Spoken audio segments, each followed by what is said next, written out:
UP के झांसी में NIA और एटीएस का विरोध। रेड डालने गई एनआईए एटीएस टीम का विरोध किया गया। महिलाओं और स्थानीय लोगों ने रोका रास्ता। ऑनलाइन तालीम देने वाले मुफ्ती के विदेशी कनेक्शन की जांच के लिए गई थी टीम।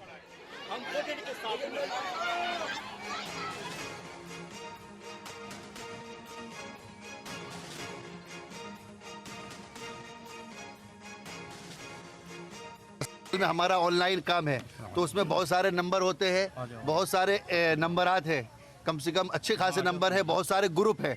अब ग्रुप वगैरह कहाँ से आए हैं और ये नंबर इतने सारे कैसे आए, तो हमने उनको जवाब ये दिया कि हमारे ऑनलाइन क्लास चलती है तो उसके ऐड जाते हैं, ऐड चलते हैं, पोस्टर चलते हैं, पोस्टर में सब लोग कांटेक्ट करते हैं, सब लोग कि भाई हमें भी पढ़ना है, हमें भी पढ़ना है। और बाकायदा उन्होंने मैसेज भी देखे, एडमिशन के फॉर्म के मैसेज भी डाला हुआ है कि भाई देखो ये एडमिशन हो रहा है। तो इस वजह से उसके बाद फिर कहने लगे कि मौलाना इलियास गुम्मन साहब का मसला आया।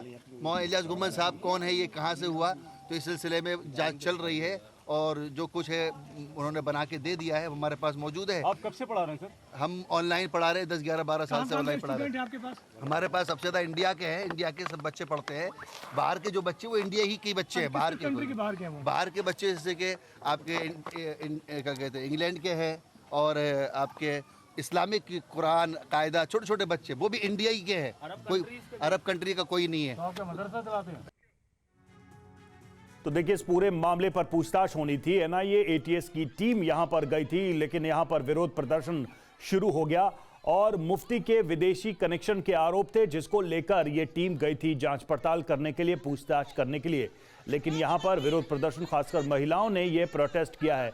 तस्वीरें हम आपको दिखा रहे हैं। तो कोतवाली इलाके में एक मुफ्ती के घर पहुंची थी टीम और मुफ्ती के विदेशी कनेक्शन की जांच के लिए रेड डाली गई थी। मुफ्ती खालिद ऑनलाइन दीनी तालीम देते हैं। आज सुबह से दोपहर तक चल रही थी रेड और विदेशी फंडिंग के जरिए आतंकी गतिविधि का भी आरोप था। इसी मामले में जांच के लिए यह टीम यहां पर गई थी।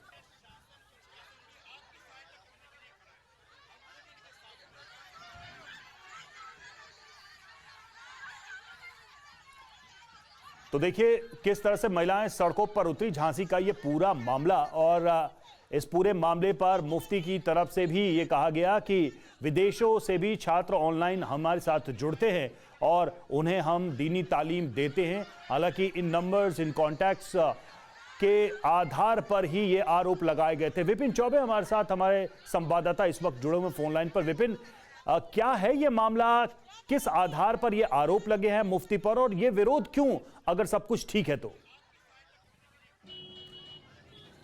देखिए, मुफ्ती खालिद नदवी अंसारी हैं, ये झांसी के इलाके में रहते हैं और पिछले 10-12 सालों से ऑनलाइन एजुकेशन देते हैं और इनके घर पर बीती रात रेड हुई है। एनआईए और एटीएस ने इस रेड को अंजाम दिया है और बीते 8 घंटों से ये रेड चल रही है और उनसे पूछताछ करने की कोशिश की जा रही है। आरोप है कि इस दौरान जब वो विदेशों में लोगों को एजुकेशन देते हैं, उस दौरान टेरर फंडिंग और कई ऐसी ट्रांजैक्शंस हैं जिसको लेकर सवाल और जवाब पूछे जाने हैं।